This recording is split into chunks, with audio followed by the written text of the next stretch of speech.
Hey everybody, this is Victor. I'm with Greg here for part three of a case study, just an update of where he's been the last year. Greg did five additional flips in 2022. So I want to dive into that. Our last video, if you remember, we were talking about one of his wholesale flips where he made 25,000 net. We went to the numbers, went to a lot of detail, which is awesome. Now I want to update you guys further how he did five last year. So really excited to jump into it. How you been? Good. Yeah. I know we were just kind of getting into the details before we started, and we realized, hey, let's record all this because this is actually the interview.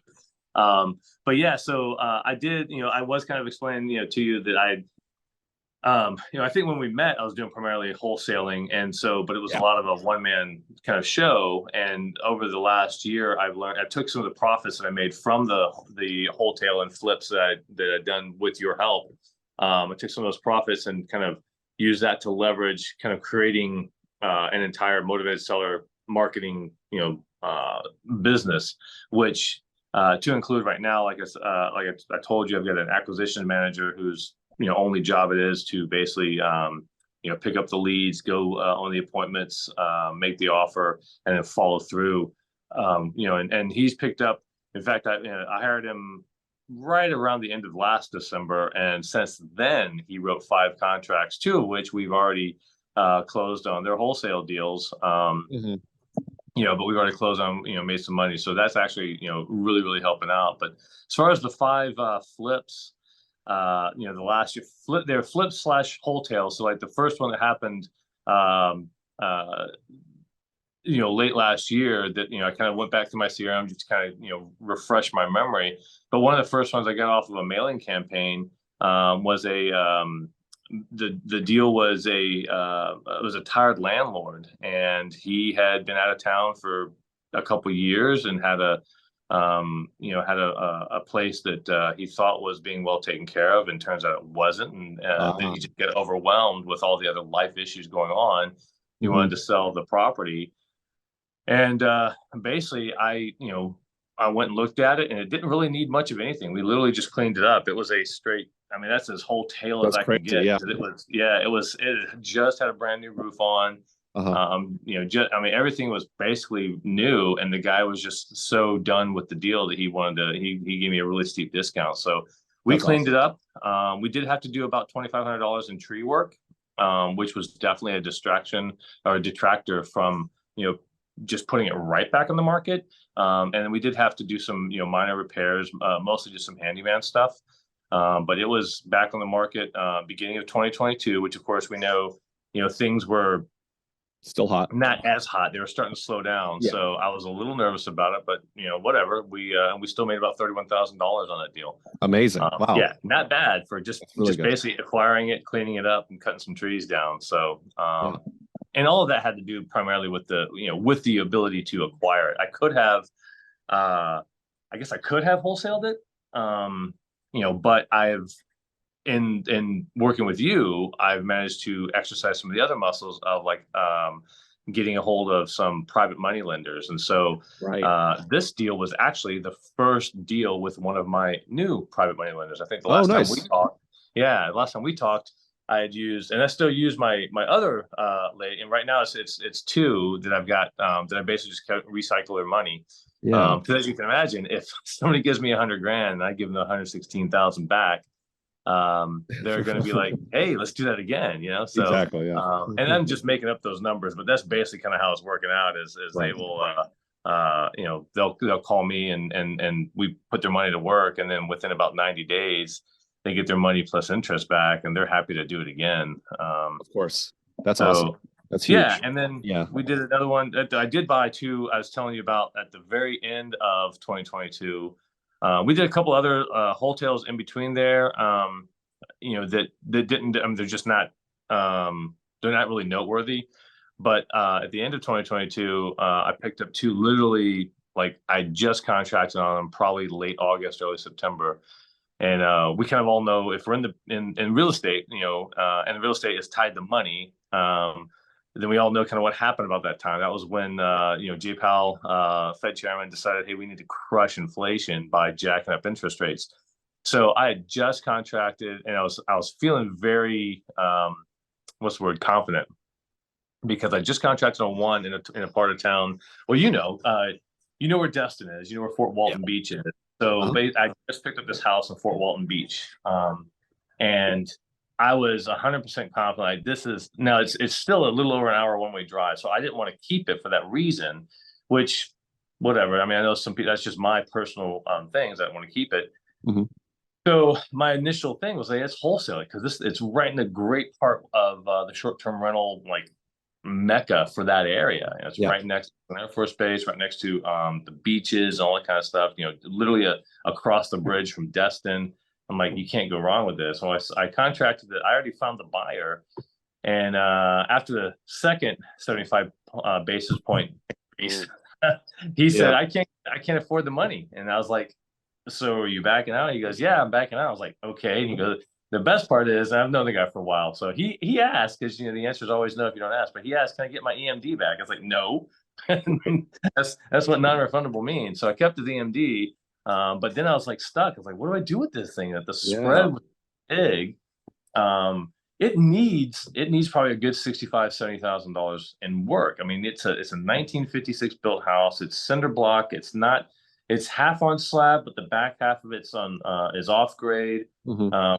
In this area is a problem because it's so wet. And there's always concerns about termites and wood rot and things of that nature. But it still had the original pine floors. But it's in a neighborhood where and we picked it up. I think I got it for 140.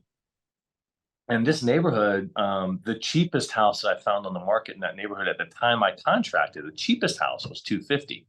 Oh, okay. Yeah, so there's potential there. There's a lot of potential. So I just looked at that, and after this guy backed out on me, I was like, I don't know where else to go with this.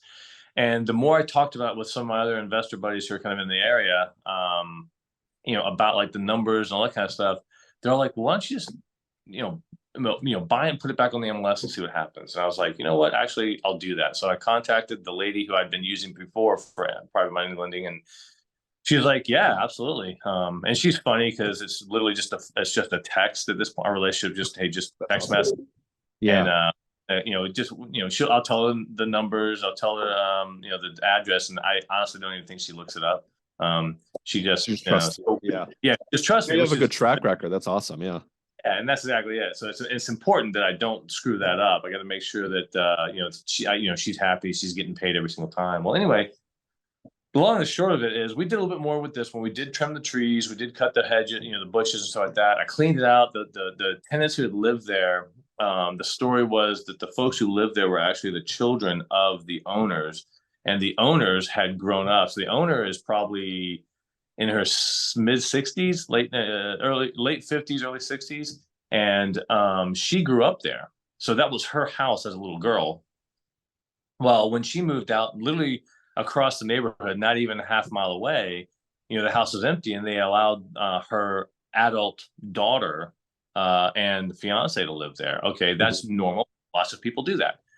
Well, the adult daughter is a veterinarian assistant. She works in the veterinarians, and therefore loves animals, and therefore seems to want to take home all the strays. So this place was a Oh. literal zoo. You walk in, there was an aquarium with a snake in it. There's another aquarium over here, and it had a turtle in it. And you had to not trip over the tortoise. Right? And I guess those are two different animals, and one lives in water, and one lives on the ground. So don't Yes. trip on the tortoise while going to look at the turtle. And then you go back in the back, and you walk in, the smell overwhelms you, and you could hear the dogs in the back. She had rescued a couple of huskies, and don't get me wrong, I totally I applaud her for doing that, but it wrecked the house. Yeah. The house smelled. All the doors had the bottom, like, probably third of the door had been chewed up by these dogs. There's lots of drywall damage, stuff like that. So we did the best we could cleaning it up, because I was like, I don't want to keep this one. I don't want to try and manage a flip from over an hour away. And again, I understand there are plenty of people who do that remotely. That's just not where I was. I don't have the crews. I didn't feel like I could trust, building a new relationship with a new contractor like that to go do this. And it's a pretty big deal. Like I said, when it's all said and done, it's probably going to be worth in the high 200s. Right. So I didn't want to have to. Anyway, just felt like it was too much. So I cleaned. I hired somebody to clean it. It's the same guys I hire all the time. I hired some guy to clean it out. I hired a bunch of guys to do the tree work. And then after we cleaned out the debris and the rubbish and all that kind of stuff, then I hired somebody else to go in and actually clean it, to include ozone machine to get rid of the smell, to include a lot of things. Smart. And we put it back in the market. And all right, so now what do you want to know is what's the numbers, Greg? Well, the numbers are we made about $60,000. Whoa, there we go. So, On a deal now, that was almost failed, like a wholesale deal that almost fell through. That's crazy. And on a deal that was like I picked up right when money was practically free, and I kept the deal going. I actually acquired it in November 7th was the day that we closed to acquire. Yeah, and so it was a shifting market then for sure. Yeah, the market has shifted. The interest rates were jacked through the roof. The fear was that the market was going to stall and nobody's buying anything anymore. And we actually, I tried to do the Facebook marketplace thing myself instead of MLS, and I should never have done that. The selling, yeah. So I spent about 25 days. I wasted about 25 days trying to market it myself. And when I finally just went back to my agent just to say, hey, can you help? And she's like, why didn't you call me earlier? And I was like, I don't know. Yeah. So anyway, so by the time she listed it, and by the end of the week, we'd found the buyer. That's awesome. Wow. Yeah. So this guy, I don't even remember where he came from, but bottom line, we found the buyer. I think we listed it for, and we not only had found the buyer, we had 4 competing for it. Really? Yeah. So 4 offers, so multiple offers. That's awesome. Yeah, that's the place you want to be in. Yeah. Right. Sounds like a good location, good house. Yeah, that's crazy. That's exactly it. Yeah. So, and that was one, and then at the same time, I contracted on one in Gulf Breeze, which again, if you look at the Panhandle, basically Fine Pensacola straight to the beach, and the island that's halfway between us and the beach, or the peninsula really, is Gulf Breeze. So I found that place. Same time frame. I was feeling confident, like I said, from this Fort Walton Beach house. This is when I thought I had a wholesale, thought I had a buyer. So I overpaid. I normally go with the 70% rule. I think that's what you teach too, right? Yep. Yeah. So and I've been hearing some other guys talk about the 75%. I'm like, okay, I guess. So in order to get this deal, I actually went to 77%. Okay. So they couldn't sell it. Yeah. Yeah. Right. Number one. Yeah, you gotta. If it's solid, yeah, you're absolutely right. But I mean, there were some problems. The neighborhood was, this house had been built in 2004, so it's 18 years old. So it's going to need a roof, and we actually got lucky. The air conditioner had been replaced once, but the roof definitely needed to get replaced, and then water heater definitely needed to get replaced. Luckily, the windows are in really good shape because they last a long time with the new stuff. Yeah. But when we walk out in the garage here, but basically we picked it up. And almost immediately, with those rate hikes, realized, hey, I think I overpaid for this thing. There was a lot of, even though there's a lot of new builds around that area, there's also a lot of trailers. So it's a mixed use. I mean, you kind of had the same or similar layout sometimes in parts of Gainesville, right? Yep. You see brand new houses next to a trailer. Anyway, so it was a detractor. So, but we went ahead and we went through and it was I guess you could say it's a light rehab. Like we didn't move any walls. We just replaced flooring, did all the paint, replaced the roof. Didn't have to change anything in the power, in the electrical. Didn't have to change the air conditioner. We cleaned out the air conditioner, so we had a guy come and do an air conditioner service on it, and we got all new ducting. But I learned some steps here about who you hire, to do the work. So I went through a bunch of handyman because I thought that was the level of work we're going to do.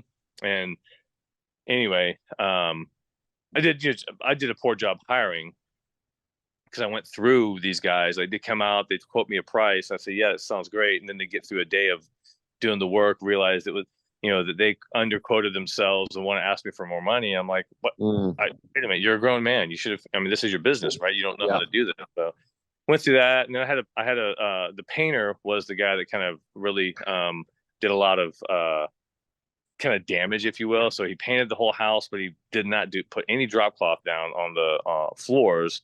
And so in the end, his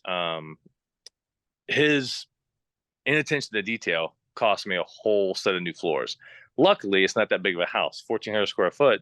Okay. I was able to do the flooring for under $5,000. And all that to say, in the end, I made $5 grand. I was 5 grand. expecting Okay. But you still pretty, but made money. Like that's, yeah, that's good. A lot yeah, of mistakes, overpaid, yeah. hired the wrong Overpaid for the people. house. Had a lot of contractors that didn't do their job right the first time, so we had to pay for the guys to do it the second time. I actually came in slightly under budget, which helped too. And I was making a lot of really, I guess, risky decisions. Like I didn't change the cabinets; we painted the cabinets instead. And we had some buyers who that was a detractor. So we would that have changed their mind about buying it? I don't know, but that was feedback. And I'm like, well, we're here now. So Yeah. so I originally pegged the value of the house at 315, but almost immediately as soon as those interest rates started rising, it was really at 290, and we ended up selling it 288, 289. Mhm. So right off the bat, Yeah. I lost, so but again, this, even at 77%, I had enough meat there to make those mistakes and not lose money. And Right. just, it was just a really, I guess my labor was cheap for three months while I managed the project. Yeah. What can you do? So, yeah. But no, what's really cool just to like hear your journey and everything. Because before when we met, like you were just wholesaling, only wholesaling. That's it.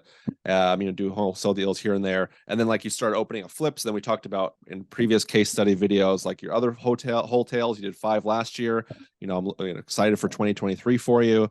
Yeah. And like, yeah, you've opened up like 6 figures a year or multiple 6 figures a year, just taking down deals by yourself. And that's huge. And Yep. just like you said, you enjoy it more. So that's fantastic. But Yeah. yeah, awesome. I'm excited for you. This is really good, and just keep it up. And I mean, you're doing the right thing. And you don't have to wholesale all of them. You can wholesale. What is it? Flip the best, wholesale the rest, something like that. And Yeah. do well. That's also the rest. Yeah. Yeah, exactly. But awesome. And Any and what, final words? Oh yeah, I was going to say any final words as we well, wrap up that's it. here. That's final words. Like you sit in a much better position.